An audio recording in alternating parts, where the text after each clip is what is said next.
Bom dia, bom dia, bom dia. Estamos a iniciar a nossa aula de História Geral. Hoje nós terminaremos a Era Napoleônica, onde você vai ter, meu camarada, a ascensão triunfal do Napoleão enquanto imperador da França e também o seu declínio. Bem, antes de a gente começar a aula propriamente, do conteúdo que nos faz parte ou que nos cabe hoje para poder falar dele, voltar um pouquinho. Lembra que a Revolução Francesa é um processo longo, é um processo que teve início lá em 1789 e nós estamos chegando agora no ano de 1801, com golpes, está me entendendo, e agora com Napoleão Bonaparte em 1804, chegando ao poder e ficando até 1915 na fase do Império. Então, se observa que vai de 1789 até 1815, com a derrubada do Napoleão Bonaparte do poder. Nós tivemos momentos em que a monarquia absolutista se torna uma monarquia constitucional, com o governo girondino.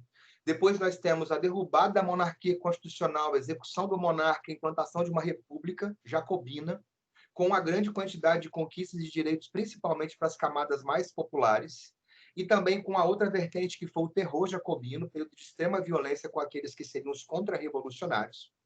Tivemos, ao final desse período jacobino, o golpe do Thermidor, onde a burguesia se aproveitou da impopularidade naquele momento do Robespierre para poder aplicar um golpe e reassumir o governo, um governo de base pantanesa com apoio da Gironda, onde esse golpe do Thermidor implantou uma nova fase que era o diretório.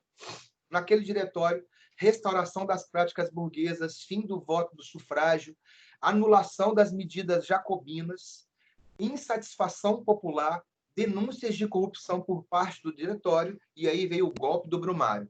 O golpe do Brumário recoloca no poder um grupo de nossos camaradas cônsules, feito pelos girondinos, né? Na verdade, serão 3 cônsules, se troca um executivo do período do diretório de 5 para agora para o período do consulado, para 3 chefes do poder executivo.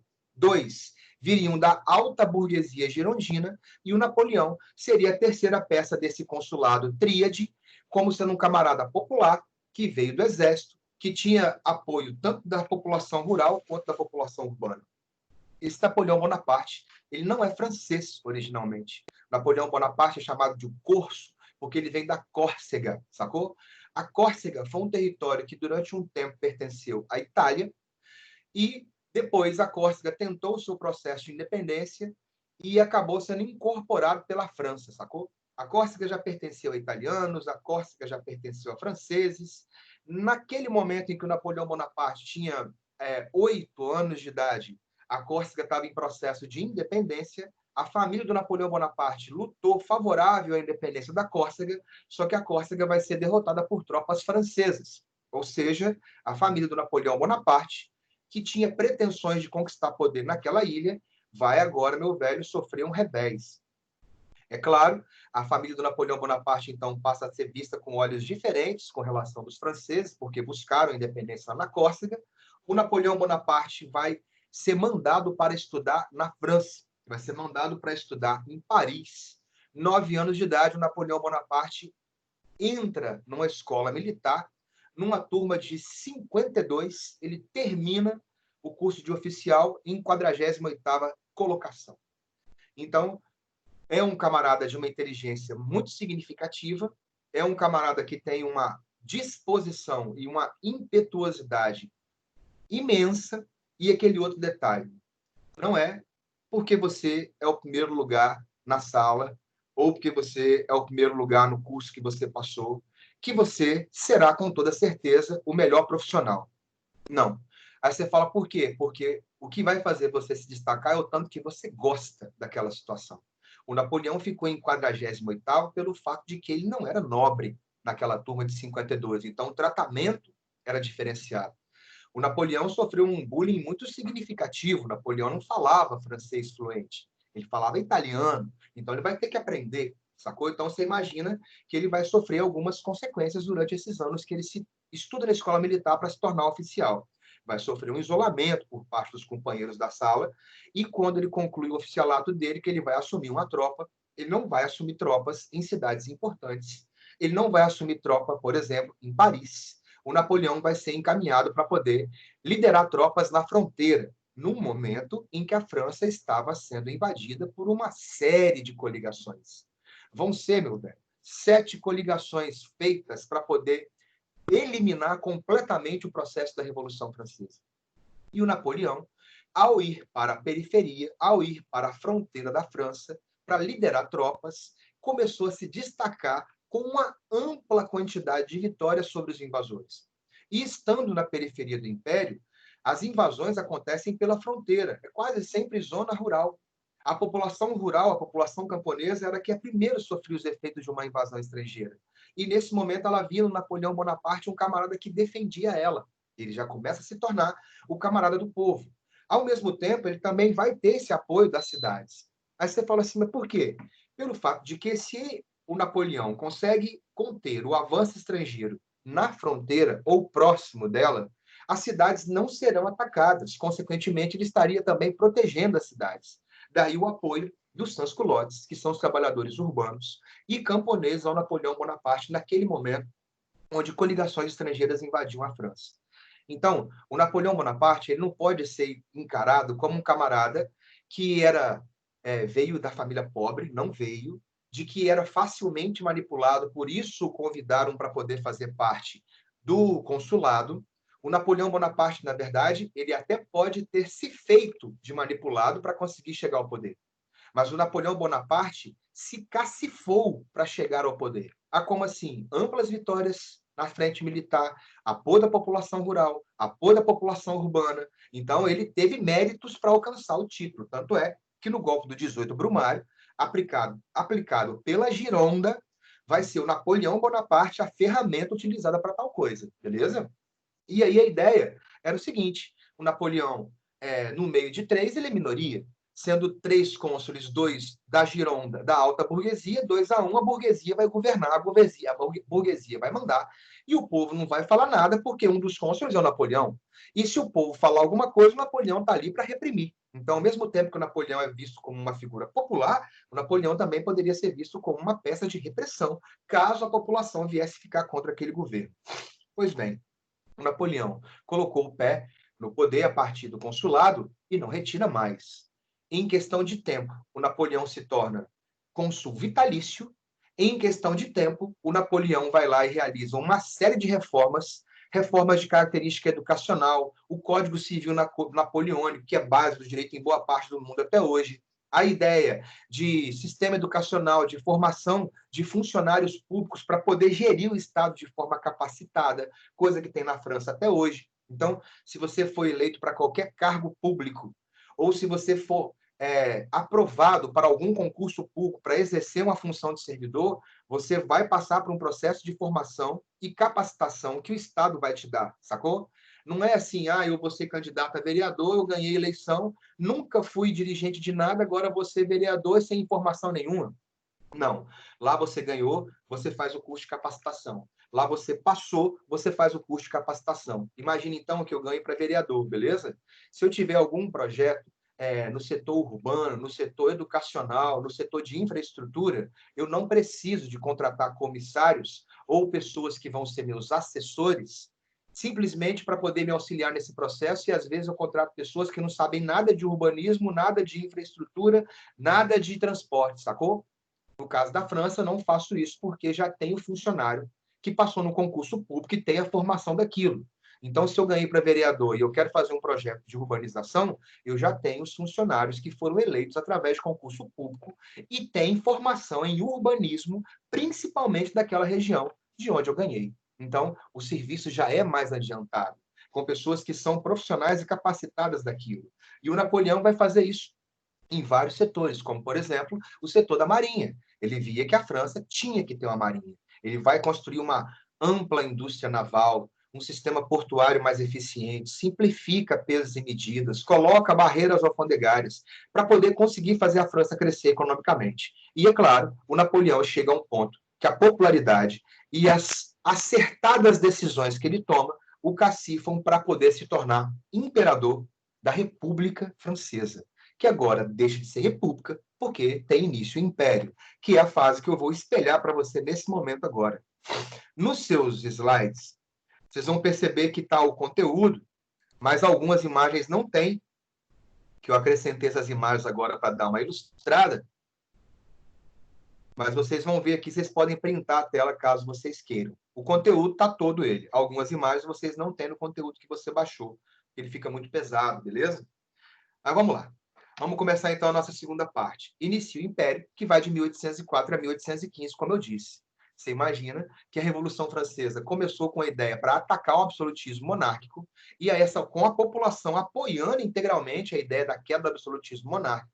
E agora você tem a população apoiando, na sua quase integridade, o retorno do absolutismo monárquico, visto que o Napoleão Bonaparte vai se coroar imperador e vai ter amplos poderes. Onde?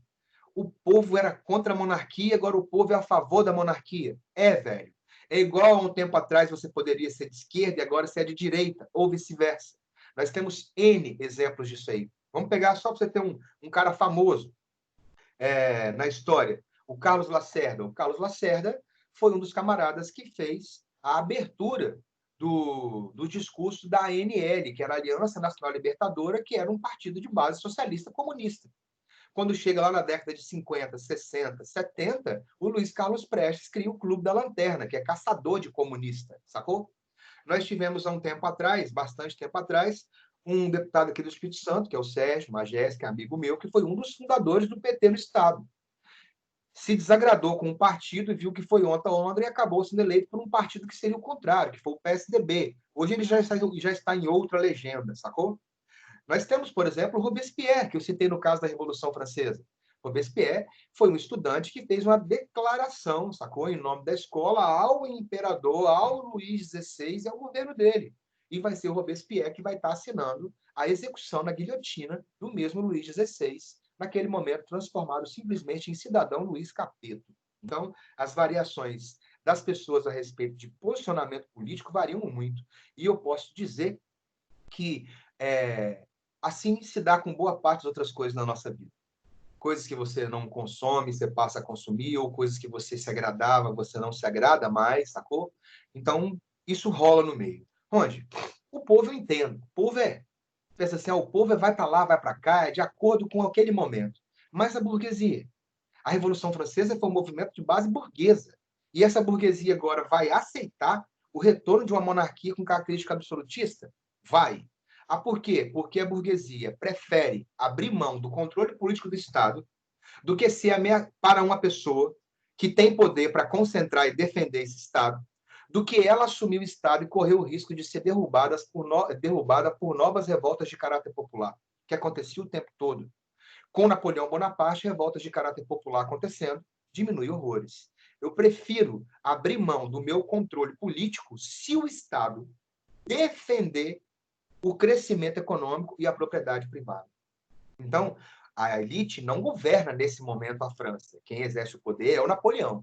Mas o Napoleão, em contrapartida, agrada a essa elite, evitando processos de revoltas populares que poderiam atacar a propriedade privada daquela elite.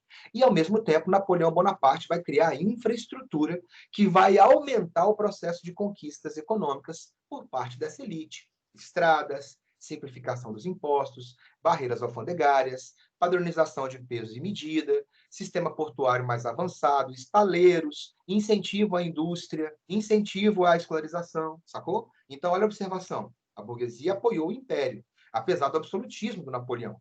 O governo criava condições econômicas para o pleno desenvolvimento do capitalismo francês. E aí, uma tela que vocês podem printar se vocês quiserem agora, que é aí da coroação do Napoleão. Essa obra foi feita pelo Jacques-Louis David.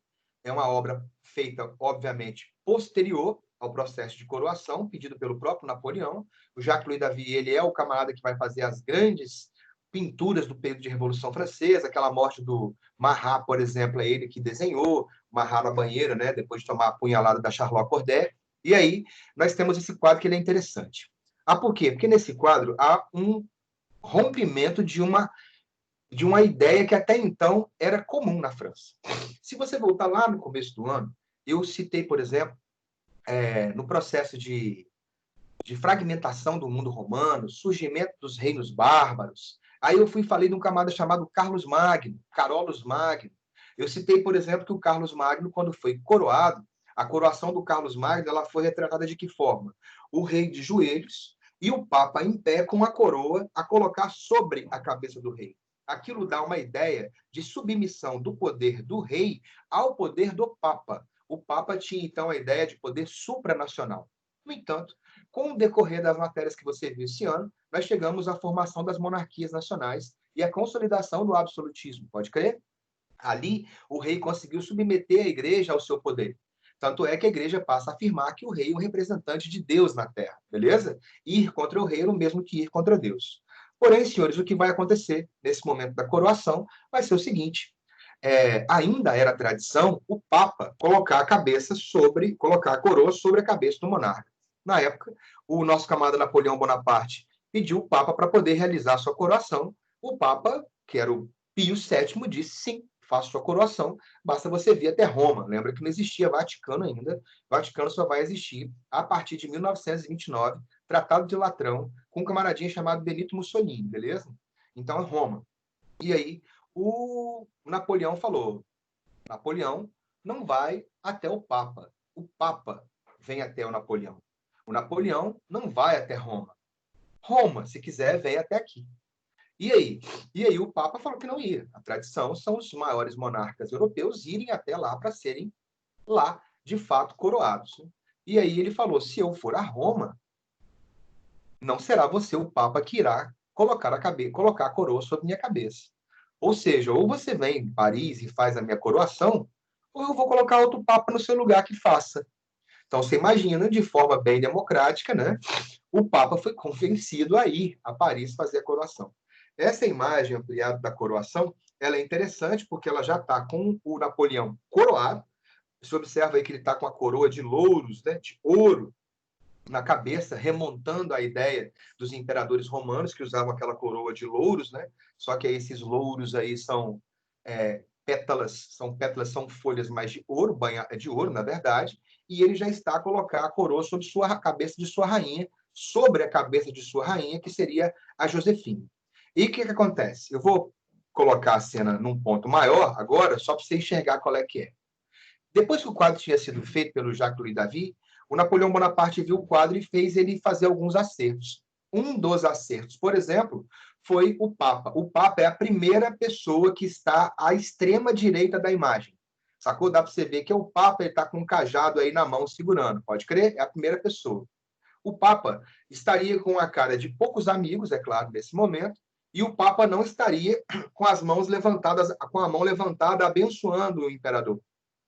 E aí, o que ele fez? Na época, quando foi ter essa situação, assim que o moleque chegou com a coroa, numa almofadinha, né? O Papa se levantou. E quando o Papa foi se levantar, o Napoleão segurou o Papa pelo ombro para ele ficar sentado, tipo, senta aí. Tomou a frente do Papa, pegou a coroa e se coroou. Eu cheguei ao poder pelos meus méritos. Não é a igreja que me concede poder.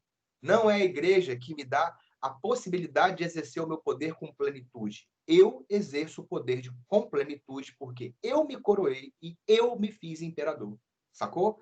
E aí ele pediu, o Jacques-Louis David pintou para poder colocar o Papa com a mão para cima, como se estivesse abençoando. Um outro detalhe dessa imagem também legal é à esquerda. Você observa que tem 3 mulheres em cima. Uma está com a cabeça cortada nesse momento, pode crer? 3 mulheres e uma mais gordinha no meio. Eu vou voltar na imagem para você ver ela lá, ó. Tá vendo? No meio da imagem, você vê como é a importância da figura materna na vida, né, da pessoa. Essa dessas 3 mulheres, essa do meio seria a mãe do Napoleão Bonaparte.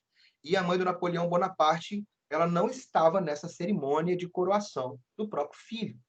Aí você fala assim, por quê? Porque a mãe do Napoleão não aprovava o casamento dele com essa pessoa, que era a Josefine. A Josefine já havia sido casada e tinha 2 filhos. Ela afirmava que ela não seria mulher do Napoleão Bonaparte ter herdeiros e continuar a sua família, né? E aí? Colocou a mãe dele na imagem, mesmo a mãe não tendo ido, colocou o Papa abençoando o casamento, mesmo o Papa, o casamento não, a coroação, mesmo o Papa não tendo feito isso lá. Agora, eu sou o rei, eu vou fazer a França, com as minhas ideias e sem nenhuma limitação, prosperar. E aí, o que acontece? Para eu poder fazer isso, eu tenho que crescer. Para eu crescer, eu tenho que conquistar território. E quando ele começa a ter uma política imperialista mais agressiva, é óbvio que potências estrangeiras vão se juntar para barrar o avanço do Napoleão. E aí nós já estamos na terceira coligação. Dessas 7 coligações feitas, não é necessário você saber a ordem delas, quais países fizeram parte, ou para que era. Ah, por quê? Porque são potências vizinhas da França, que querem eliminar o processo de consolidação da Revolução Francesa ou de expansionismo francês para outras regiões, ou simplesmente o fato do Napoleão tentar levar os princípios da liberdade, igualdade e fraternidade, como ele falava, para libertar os povos europeus. O que acaba acontecendo é o seguinte: nesse momento, ele tem como aliada a Espanha, que tinha uma marinha de guerra até significativa, mas, mesmo investindo pesado na marinha britânica, na marinha francesa, desculpa, nem chegava perto da marinha britânica, nem chegava perto. E sem contar que o Napoleão Bonaparte era um estrategista ímpar em campos de batalha na terra. Para poder ir para a água, é o famoso galinha que não sabe nadar, não acompanha pato. E o pato, na ocasião, nessa água, era o almirante Nelson. Ele deu uma vitória para a Inglaterra, uma derrota acachapante para o Napoleão Bonaparte, que fez o Napoleão Bonaparte, nessa Batalha de Trafalgar, que foi uma derrota muito significativa, repensar a vida dele.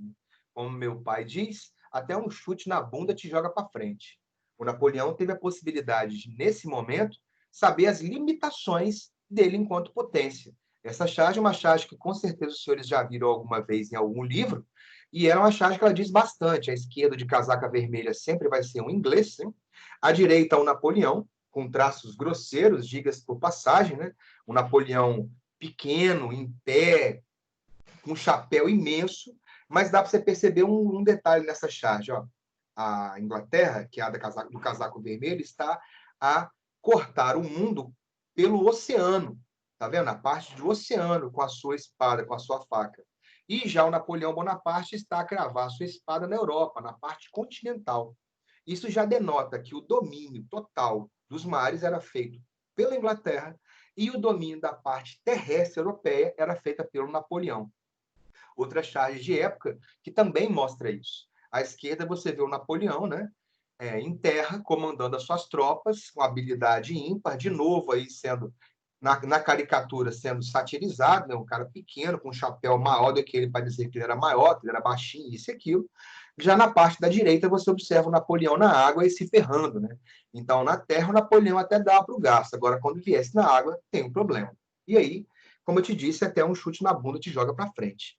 O Napoleão passou a perceber que ir contra a Inglaterra militarmente naquele momento não teria como. Ah, por quê? Porque a Inglaterra é ilha. Então, eu consigo vencer as batalhas em terra. Mas quando eu parto para a água, eu perco. E aí? E aí o Napoleão teve uma ideia. Um estrangulamento econômico à Inglaterra, através de um decreto chamado Decreto de Berlim, conhecido popularmente na história como bloqueio continental, ou nada mais do que o tal do estrangulamento econômico. A ideia era muito boa, na medida em que se pensava o seguinte: nenhum país pode comprar ou vender para a Inglaterra, sacou? Ou da Inglaterra. Se nenhum país europeu e nem suas colônias pudessem comercializar com a Inglaterra entraria em crise econômica em questão de tempo recorde, que a Inglaterra é ilha, então ela importa quase todas as matérias-primas, e para ela ter a grana, ela exporta. Se eu faço um bloqueio, ninguém compra da Inglaterra, ela não importa nem exporta. Se ela não importa nem exporta, ela quebra. Ela quebrando, ela não teria condições de sustentar suas forças militares. A possibilidade de vitória do Napoleão com uma invasão naquele momento seria muito maior, beleza? E outro detalhe, enquanto estava proibido comercializar com a Inglaterra sob a ameaça de invasão do seu território e substituição do seu governo por um outro que o Napoleão indicasse, e ele quase sempre ia colocar um parente dele, igual colocou Joseph ou Joseph Bonaparte, José Bonaparte, para poder governar Portugal e Espanha. Colocou Luís Bonaparte para governar a Holanda e a Bélgica. Então, se ele não tem um parente dele para governar uma área que ele recentemente conquistou, ele coloca o aliado mais próximo dele. Onde? Mas isso não é ofensa à soberania dos países, não? É. Mas aí, de novo, vem aqui editado. Manda quem pode, obedece quem tem juízo. Se você furasse o bloqueio, você ia ser invadido pelo Napoleão e ele ia tentar substituir o seu governo. Beleza? A ideia é boa porque se ninguém compra e ninguém vende para a Inglaterra, quem assume o lugar da Inglaterra instantaneamente seria a França. Então, enquanto a Inglaterra estivesse em decadência, a França estaria em ascensão. Enquanto ela estivesse em dificuldade de manter as tropas militares, a França estaria investindo em tropas militares. Quando a Inglaterra finalmente quebrasse, a França já seria uma potência que dominaria a Europa inteira. Tanto é que o Napoleão afirmou em várias vezes em seus diários: o século XIX será um século da França. O século XVIII tinha sido um século da Inglaterra. O século XIX vai ser um século da França. Pois bem, o plano é massa, o plano é show de bola, mas não deu certo. E não deu certo por quê? Por causa de um detalhe técnico. Qual é o detalhe técnico? A França não é como a Inglaterra. A Inglaterra já estava em revolução industrial desde 1750 a 1760. Era o único país que estava em revolução industrial. Produzia em larga escala. Comprava mais do que qualquer país do mundo, sacou? Aí, para piorar, a economia francesa é baseada na fisiocracia, lembra? Aquela ideia da liberdade econômica, mas de que todo o poder vem da natureza, toda a riqueza vem da natureza, e a principal atividade geradora é a agricultura. A França é agrícola. Ah, mas eu vi também a indústria cobertista, mercantilismo industrial francês, cobertismo. Pois é, meu filho, mas ele é de artigos de luxo, sacou? Resumindo, a França não consegue comprar a quantidade de matérias-primas que a Inglaterra comprava dos países europeus. Resumindo, a França não conseguia produzir industrializados na mesma quantidade, qualidade e com preço que a Inglaterra produzia para abastecer os países europeus. Então tem um desequilíbrio econômico. Passa a sobrar matéria-prima na maioria das potências europeias, como por exemplo a Rússia, que é um celeiro de grãos, produzia horrores de trigo, e quem comprava quase tudo era a Inglaterra. Começa a sobrar as matérias-primas, e por outro lado passa a faltar os industrializados. E aí? E aí a Inglaterra sobrevive ao bloqueio como? Ela sobrevive ao bloqueio, primeiro, fazendo acordo com alguns países, igual você sabe muito bem, com Portugal. Com Portugal, teve o tal da Convenção Secreta, que você viu lá em História do Brasil, né? Em 1806 teve bloqueio continental, e em 1807 a Inglaterra faz um acordo com Portugal, que era a Convenção Secreta, onde Portugal aceitaria abrir os seus portos de forma clandestina para a entrada dos produtos britânicos. Caso Napoleão descobrisse, Portugal defenderia a família real e entraria para o Brasil, beleza? É bom lembrar que quando chega em 1808 acontece essa invasão, a família real vem para cá. E quando a família real vem para cá em 1808, acontece a abertura dos portos das Nações Amigas. Quando chega em 1810, a Inglaterra é mais privilegiada, porque passa a ter tarifas preferenciais com os tratados de 1810. A Inglaterra passa a pagar só 15% de imposto. Então, se ela não conseguia vender, por exemplo, na Europa com facilidade, na Europa, na América Portuguesa, vai ser invadida de produtos britânicos. E também na América Hispânica. Aí você fala, por quê? Porque quando Napoleão Bonaparte invade Portugal, para poder invadir Portugal, passa pela Espanha. E no retorno da Espanha, derruba o rei espanhol. E aí as colônias espanholas, agora sob domínio do Napoleão Bonaparte, vão fazer o quê? Não vão aceitar um rei francês e vão comercializar com quem comercializa melhor. E quem comercializa melhor naquele momento é a Inglaterra. Então, ela vai conseguir trazer boa parte dos produtos para vender nas colônias hispânicas, que não aceitavam o José Bonaparte, irmão do Napoleão, como rei, e no Brasil, que era o maior mercado consumidor de produtos ingleses da América inteira. Aqui, uma outra charge britânica, onde fala que o bloqueio não deu tão certo. A Inglaterra fez um buraco no muro e ela consegue ter as coisas que ela quer ter, sacou? Aí você fala, por quê? Observa que à esquerda você vê uma mesa com uma peça de carne imensa, uma caneca de cerveja gigante, sacou? Ou seja, oferta de tudo que eu quero para consumo eu tenho. E você, Napoleão, que achava que ia conseguir quebrar todo o abastecimento de matérias-primas para a Inglaterra, de víveres para a Inglaterra, tá aí, ó, comendo só sopa de cebola, sacou? É o que tem. Olha a cara de insatisfação do Napoleão nessa imagem. E aí, o que seria o bloqueio continental? Eu vou fazer um bloqueio naval, eu vou fiscalizar principalmente os portos, sacou? E aí, essa questão, ela fala sobre bloqueio continental. Tem 3 artigos, o 5º, 7º e o 9º, que falam o seguinte, ó, quem comprar ou vender, eu invado. Se tiver algum navio transportando mercadoria da Inglaterra para a Inglaterra, eu vou tomar. E vai ser propriedade francesa. Qual que é a ideia de tal coisa? Debilitar economicamente a Inglaterra, então em processo de industrialização, limitando o seu comércio com o restante da Europa, para que a França viesse a ter tal domínio. Como eu te disse, a família real vem para o Brasil. Esse é um assunto que você já viu lá em História do Brasil, comigo, com o Serlão ou com o Mauro, beleza? E, é claro, como eu estava te dizendo, o que acontece? A abertura dos portos às nações amigas é o fim do pacto colonial. Muitos produtos britânicos vêm para cá. E, no caso, que imagina só, quando Napoleão Bonaparte foi invadir Portugal, ele tinha que passar pela Espanha para invadir Portugal, né? Porque se ele fosse por água era perigoso, já entendeu por quê. E aí ele fez um acordo com a Espanha, o Tratado de Fontainebleau. E nesse Tratado de Fontainebleau, o que vai acontecer? A Espanha deixaria as tropas francesas passarem por seu território para invadir Portugal, que seria dividido em área de influência, uma espanhola e a outra francesa. Quando a tropa francesa chegou em Portugal, a família real já havia embarcado para o Brasil, beleza? Na volta das tropas, eles derrubam o rei Fernando VII. Aí você fala, pô, mas não tinha feito um acordo com o cara? Fez. E agora derruba o cara? Sim.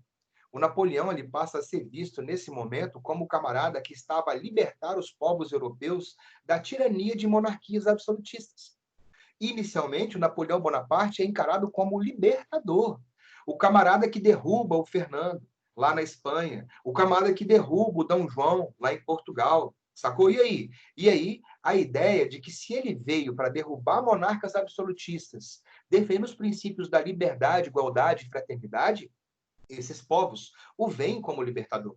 No entanto, essa pecha ou essa característica de Napoleão libertador ela vai durar por pouco tempo.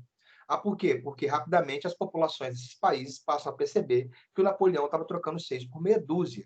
Eu retiro um rei da Espanha, um monarca autoritário, e eu coloco o meu irmão, o José Bonaparte, para governar esse lugar. E aí, aquela imagem de Napoleão libertador, inicialmente criada no imaginário dos países europeus que tiveram seus territórios invadidos e seus monarcas derrubados pelo Napoleão, passa a ter agora uma imagem de Napoleão invasor, conquistador, que trocou 6 por meia dúzia, e, claro, passa a ter o surgimento de um sentimento xenófobo, um sentimento nacionalista, um sentimento de aversão aos franceses e ao próprio Napoleão. Algo curioso que acontece, por exemplo, tipo assim, a invasão, a era napoleônica, ela tem muito a ver com o nosso processo de independência, pelo fato de que a família real veio para cá. Aí você fala, mas o que tem a ver a família real vir para cá com o processo de independência? Cria-se estrutura política e administrativa que não existia antes. Casa da Moeda, Casa de Suplicação, Imprensa Régia, Jardim Botânico, Biblioteca Nacional, Urbanização do Rio de Janeiro, Academia de Belas Artes, Escola Médica Cirúrgica no Rio de Janeiro, Escola Médica Cirúrgica em Salvador, Ministério da Marinha e da Guerra, Ministério do Comércio Estrangeiro. Cria-se uma infraestrutura que o Brasil não tinha. E, por outro lado, é com a vinda da família real que se abre os portos, acaba o pacto colonial. É com a vinda da família real que tem um alvará de liberdade comercial. Então, nós temos um crescimento administrativo e um crescimento econômico que catalisará o nosso processo de independência com muito mais facilidade. A mesma coisa acontece na América Hispânica. Ah, por quê? Porque quem governava as colônias espanholas eram os chapetones, também chamados de peninsulares ou ainda guaxupines. Filhos de espanhóis nascidos na Espanha ocupavam os cargos mais importantes da administração na América Espanhola. Só que quem garantiu o poder deles era o rei. Agora não tem mais rei na Espanha, um rei espanhol.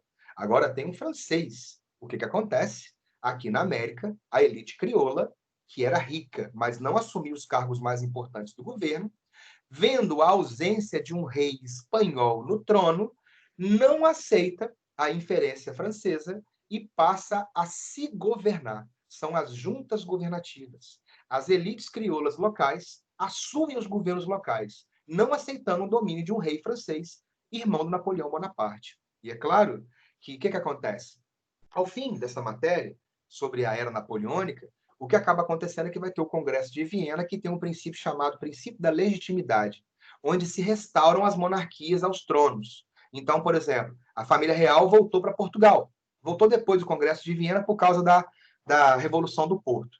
Mas assim que a família real volta para Portugal, qual a primeira coisa que ela quis fazer? Recolonizar o Brasil. Iniciou o processo de independência, 7 de setembro aconteceu.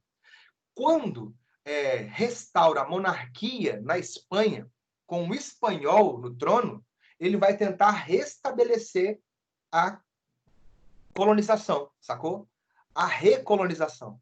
as juntas governativas, feitas por membros da elite local, chamado de crioulos, não vão aceitar voltar à condição de colônia e submeter um monarca, mesmo que seja espanhol agora, e iniciam seus processos de independência. Essa matéria você verá mais à frente em História da América, beleza? E aí, continuamos.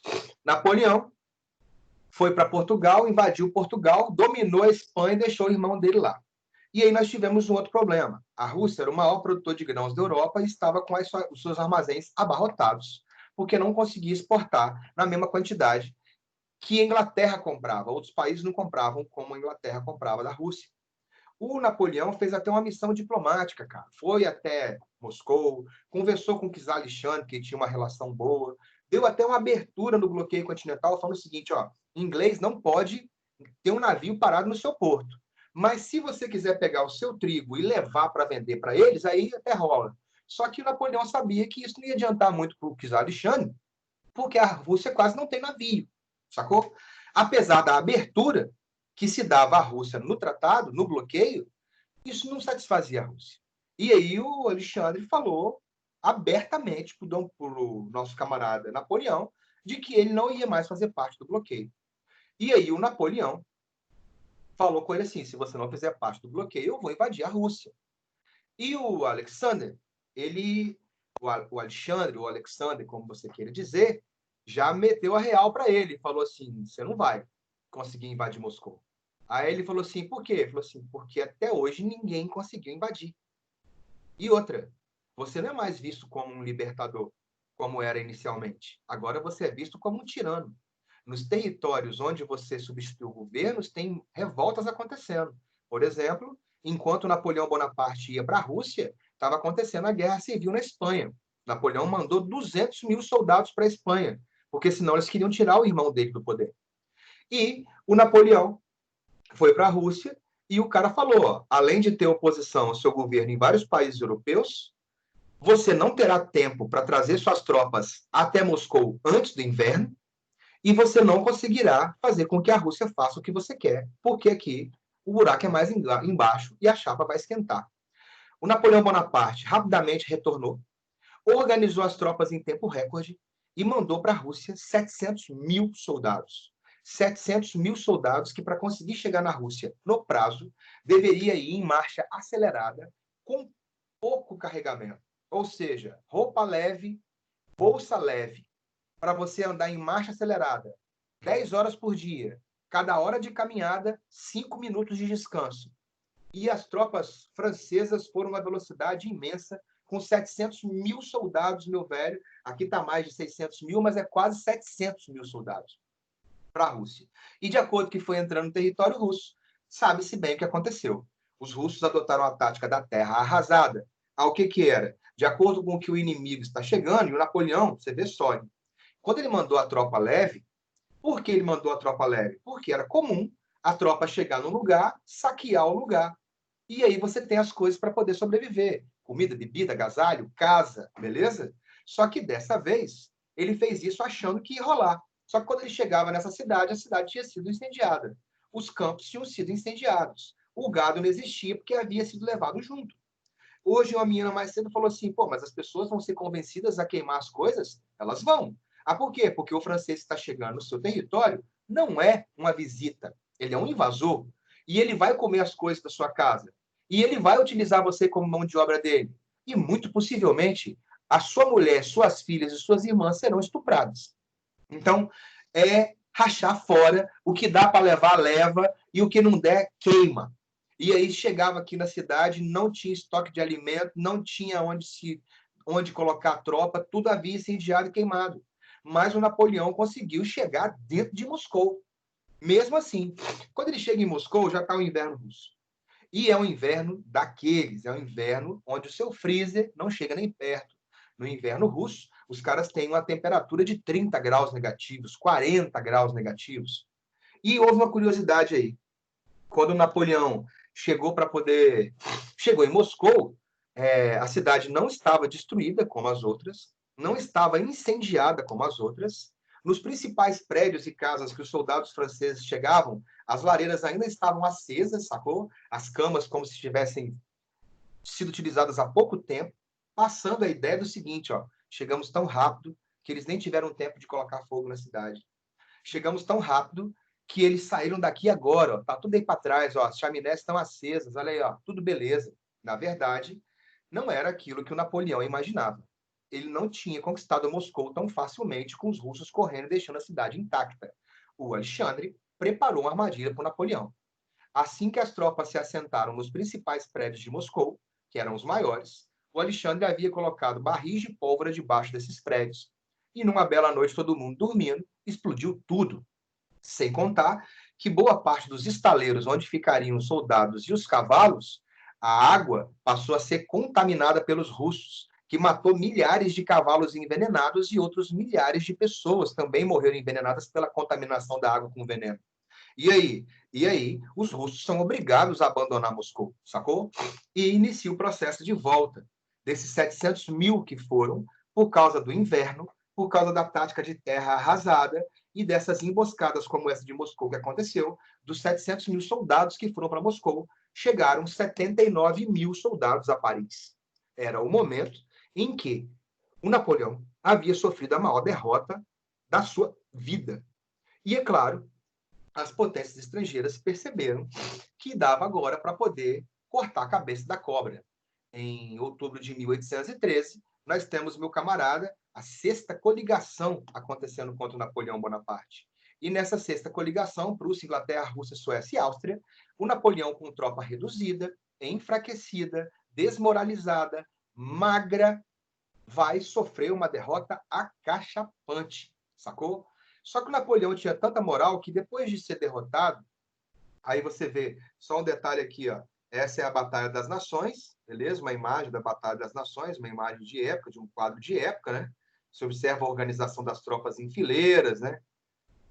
E aqui a rendição do Napoleão Bonaparte. Observa que ele já está com um corte de cabelo aí para poder tampar a careca, sacou? E aí o Napoleão Bonaparte assinando a rendição, onde ele seria encaminhado para um exílio na ilha de Elba, beleza? Uma ilha que está bem próxima da costa francesa e também italiana. E muitos perguntam assim, por que não mataram Napoleão ou fizeram alguma coisa mais severa com ele? Porque as potências estrangeiras sabiam da popularidade do Napoleão. E se matasse o Napoleão, ele poderia se transformar em um Marte. E o processo de revolta na França poderia continuar. O processo de conquista ou de invasões da França depois da morte do Napoleão poderia até se acentuar. Então a ideia é o quê? Ganhamos do cara, mas não vamos humilhá-lo ao extremo. Vamos mandá-lo para o exílio, uma ilha bem próxima, como eu disse, da costa francesa e italiana. Ele não vai ser imperador da França, mas mantém o título de imperador, ganhando uma pensão vitalícia de 2 milhões de francos, que é dinheiro para dedéu, e tendo ainda sob seu comando uma tropa de 1.200 homens, beleza? Na época, muitos falaram que era um absurdo, que o Napoleão Bonaparte não poderia ir para aquela ilha que era muito perto, não poderia dar 1.200 soldados para ele, mas uma série de nações fala o seguinte, o que um cara vai fazer com 1.200 soldados numa ilha a centenas de quilômetros da costa? Sem contar que nós, ingleses, vamos circular a ilha 24 horas por dia e não vai conseguir fugir. Pois bem, o Napoleão Bonaparte ficou na ilha de Elba. No momento em que ele sai, acontece a restauração monárquica na Europa. Teve um negócio chamado Congresso de Viena, que você vai ver rolar mais à frente. E aí, pelo princípio da restauração, os monarcas que haviam sido derrubados do poder pela Revolução Francesa deveriam voltar aos seus tronos. Tipo de Portugal, tipo da Espanha, tipo da Bélgica, Holanda e também da França. Como Luís XVI foi guilhotinado, como o filho dele, o Luís XVII, desapareceu, até hoje não se sabe ao certo o que aconteceu com o moleque, quem assumiu o trono nessa restauração monárquica foi Luís XVIII, sacou? E aí, é mole? Nós começamos acabando com a monarquia absolutista Bourbon e, nesse momento, nós temos o retorno da monarquia absolutista Bourbon. Ou seja, quem tem o controle político não quer largar o osso de forma alguma.